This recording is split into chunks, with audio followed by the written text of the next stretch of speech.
Manage project team. The Manage project team process is focused on resolving personnel issues and conflict, analyzing work performance information, taking preventative and corrective actions, and managing personnel-related changes to the project.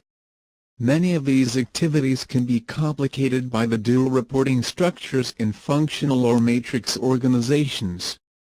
Not only is conflict possible between the project manager and the functional manager, but the project team member can encounter conflict between his or her project responsibilities and functional responsibilities. The project manager should take the responsibility for successfully working through these issues with functional management. The project management will use a variety of inputs for managing project team members, such as the Team Performance Assessment 9.3, the Roles and Responsibilities Document 9.1, the Project Staff Assignments 9.2, and the Human Resources Management Plan 9.1. Manage project team. Inputs.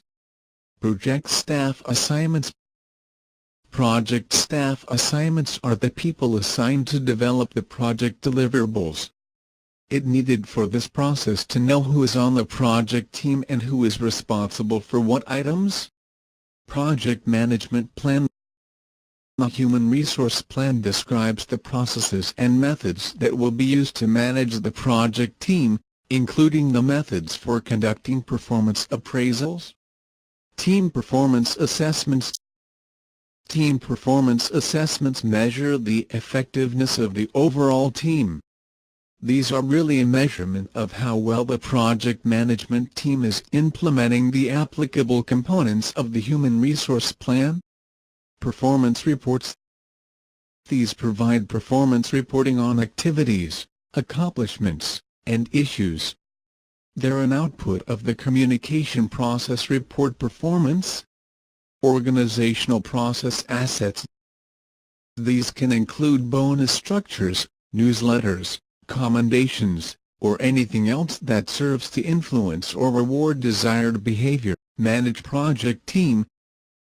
Tools and techniques. Observation and conversation. The project management team needs to stay closely involved in the day-to-day activities of the team in order to monitor progress and get first-hand impressions from the team members. Project performance appraisals. These are the combination of formal and informal performance reviews of individual team members. Conflict management. Conflict must be managed or the performance of the team will decrease. Conflict is best addressed directly and through problem solving, which is more likely to result in a win-win solution for all parties. Issue log. The issue log tracks all problems that prohibit the project team from achieving the project objectives. The issue log describes the issue, sets a target date, and assigns responsibility for resolving and communication of the issue. Interpersonal skills. Soft skills, like leadership, influencing, and sound decision-making help the project team be more effective and reduces the chances for negative conflict. Manage project team. Outputs. Enterprise environmental factors updates. Updates as a result of Manage project team include items such as performance appraisals. Organizational process assets. Updates to the organization include lessons learned and checklists or templates that may have been developed or improved upon. Change requests. Staffing changes, for whatever reasons, are treated as change requests. Team performance issues can also result in the need for corrective or preventative actions. Project management plan updates. Approved changes result in updates to the Human Resource Plan or its component. Staffing management plan. Conflict management. Conflict, debate, and differences of opinion are signs of an effective project team, but even healthy conflict has to be managed and resolved or it can degenerate and negatively affect project relationships and performance. The project manager, project management team, and the project team all need to be aware of and skilled in conflict resolution techniques. In the project environment, conflict can come from 7 main sources, of which the first 3 account for 50%. 1. Schedules. 2. Priorities. 3. Manpower human resource availability. 4. Technical opinions. 5. Procedural or project administration. 6. Personalities. 7. Costs. Conflict may initially only be evident by its side effects, and though not always a definitive sign of conflict, the project management team should find out if conflict is a contributing factor in slips in team or team member productivity, withdrawal from team activities, decrease in quality, absenteeism, decrease in communication, information silos, or hoarding of information, hostility toward other team members, the organization, stakeholders, or project management team, gossiping, complaining, blaming, conflict resolution. The proper way to approach conflict is to focus on the problem or behavior and not on the person. Express feelings in a way that does not blame.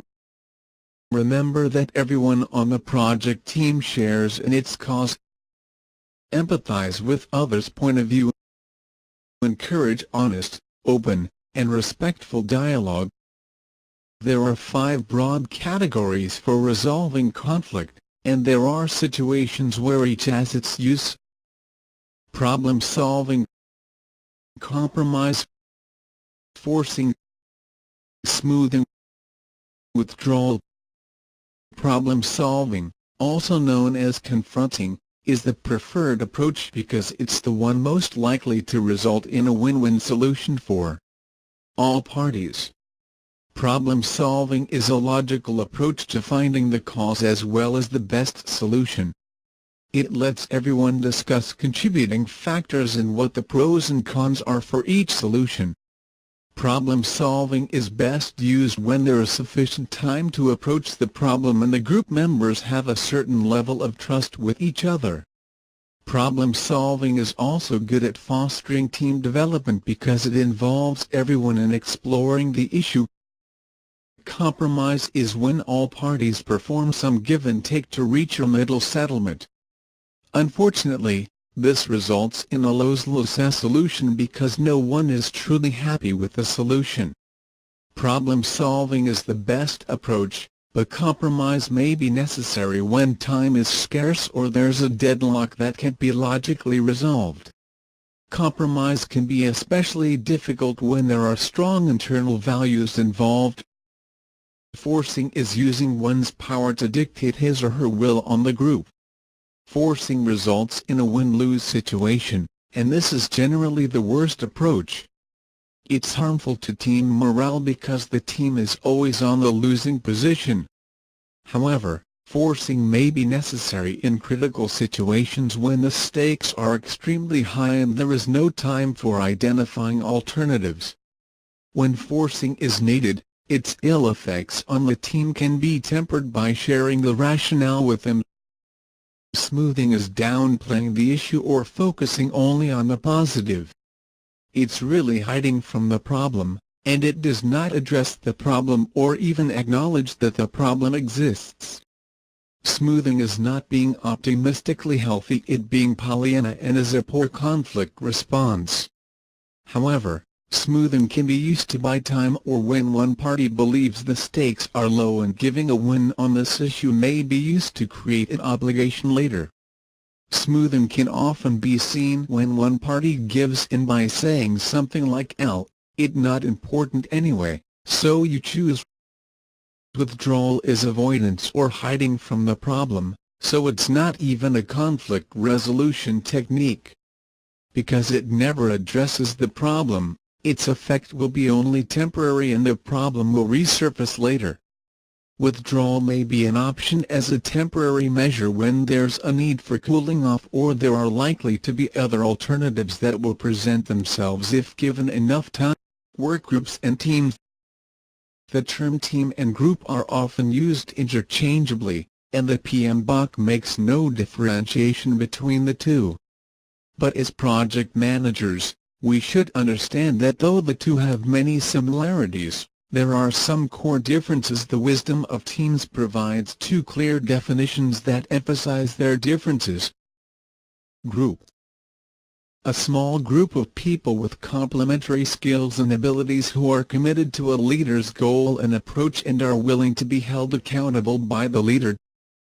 Team: a small group of people with complementary skills and abilities who are committed to a common goal and approach for which they hold each other accountable. It's how a team relates to its objective that differentiates it from a group, because a group views its goal as being the vision of someone else while a team believes in the vision. A team's internalization of its goal results in a greater commitment, which is what gives a team its spark and can help it overcome problems that are too great for a group, because people who are personally invested in a goal will work harder and more creatively to reach that objective than will people who are just following someone else's goal. All teams begin as a work group, but not every work group will evolve into a team, yet it isn't always necessary or preferable to have a team. The main drawback to a team is that it will take more time and effort to form and maintain. Groups are much more efficient when the goal is predetermined and how the goal will be reached is already known.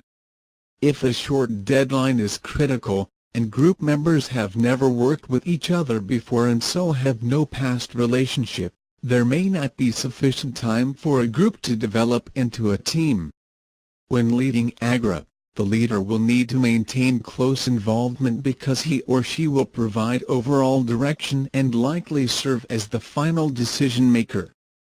A team is a better choice when the goal is not clear or there is contention and conflict surrounding the goal, or it not exactly known how the objective can be achieved. This is because teams have a level of trust and openness that are more likely to result in creative, innovative, and alternate solutions. When leading a team, the leader will serve more as a facilitator and motivator rather than as a decision-maker. None of this is to imply that team-building efforts can be applied in a group setting. In fact, since all teams begin as groups, it's usually only through facilitation by a leader that a group can evolve into a team. And even if a team is not needed for the situation, in a functional or matrix organization, the group members will likely be involved again in subsequent projects, so team-building efforts can pay off down the road by reducing the time it takes for a team to form in later project leadership. Leading people is not about assigning tasks and performing personnel administration, it's about good people skills. In the 21 Indispensable Qualities of a Leader, John Maxwell says that leaders have character, commitment, courage, focus, generosity, passion, responsibility, self-discipline, and vision. These and other leadership qualities are not personality traits, but are skills we can develop. By investing time and effort towards increasing our leadership skills, we not only helping the project, we helping our project team, because great leaders have a ripple effect that energizes their team and co-workers, serving as a role model for others to pattern their behavior from. Though we can improve our leadership abilities, no one becomes a great leader overnight. Though leadership is important throughout all of the project management processes, it is especially important in the HR activities, because without good leadership, group dynamics can disintegrate and result in performance, schedule, and quality problems. While good project management requires organizational skills, technical competence, and business knowledge, good leadership is about enabling and generating trust, commitment, motivation, empathy, perseverance, and positivism throughout the project team. Interpersonal power. Legitimate. Also known as formal or normative power, this type of power comes from one's position, title, or hierarchy. Expert. This type of power comes from one's knowledge, expertise, skills, talents, or experience. Reward.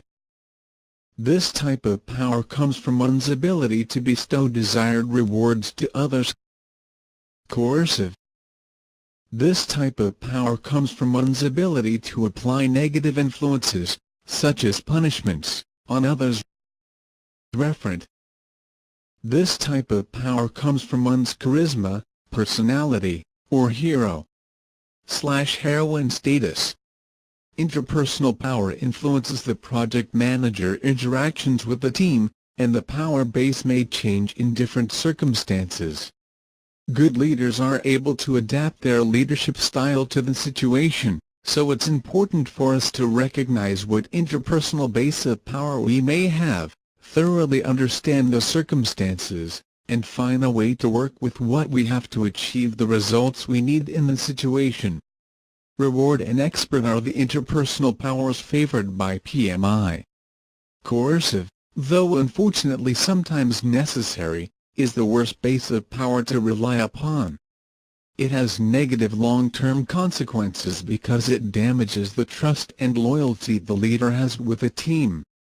Both Crosby and Deming believe that coercive power leads to a loss of productivity and creativity, which defeats one of the major benefits of a team environment: leadership styles. There are 3 general leadership styles that were defined by Kurt Lewin, a social scientist, in 1939. These are: authoritarian. The leader is in total control, relying only on his or her judgment, arbitrarily making decisions, and generally sharing information only on a need-to-know basis. Democratic. The leader seeks input and involvement from the group as part of a decision-making process and openly shares information with the group. Laissez-faire. The leader turns nearly all control over to the group and is generally absent. The leader is likely to share information only when directly asked for it. Lewin's research showed that the democratic style achieved better performance from teams, though he also found that different situations require different leadership styles. For us, the practical application is that most of us have a tendency towards a predominant style, and our leadership style affects the project team's performance. We need to be cognizant of what our tendency is, and make sure that it's the right approach in the given situation. Leadership theories. There are 3 leadership-related theories: Theory X, Theory Y, Theory Z. Contingency theory. In the first approach, coined Theory X, managers believe that employees show little ambition and will avoid responsibility unless they are constantly monitored, and that they care very little about their work product and are motivated to do it well only through strong controls, coercion, and the threat of punitive measures. A manager subscribing to this viewpoint is likely to rely on an authoritarian leadership style. In the second approach, coined Theory Y, managers believe that employees are generally ambitious and self-motivated if given the chance, and that they feel a sense of pride in their work and are motivated by the feeling of a job well done. A manager subscribing to this viewpoint is most likely to rely on a democratic and in some cases a laissez-faire leadership style. Theory Z became prevalent in the 1980s. Theory Z managers believe that employees are motivated by stability, longevity, and involvement in the decision-making process. Things such as life-career balance, collective decision-making, and long-term employment are characteristics of a Theory Z organization. A manager subscribing to this viewpoint is likely to rely on a democratic leadership style. There are several contingency-based leadership theories. but in general all contingency theories propose that there is not a single, best leadership style that is effective in all situations, and managers must change their style to best fit the circumstance. Fred Fielder developed the contingency model while studying the effectiveness of leaders, and he categorized leaders as being either task-oriented or human relations-oriented, also known as considerate style. Task-oriented leaders are most concerned with getting work accomplished, while human relations-oriented leaders are more concerned with building and maintaining relationships. Fiedler said that where we fall between these two types is a trait of our personality, but he also found that neither leadership style was better in all situations, which means we have to be willing to change our leadership style to meet the situation and the desired result. For example, if we are dealing with contentious team issues, the situation probably calls for us to adopt a human relations leadership style. On the other hand, if we're coming up on a project deadline, a task-oriented approach might be best to get the work accomplished as quickly as possible.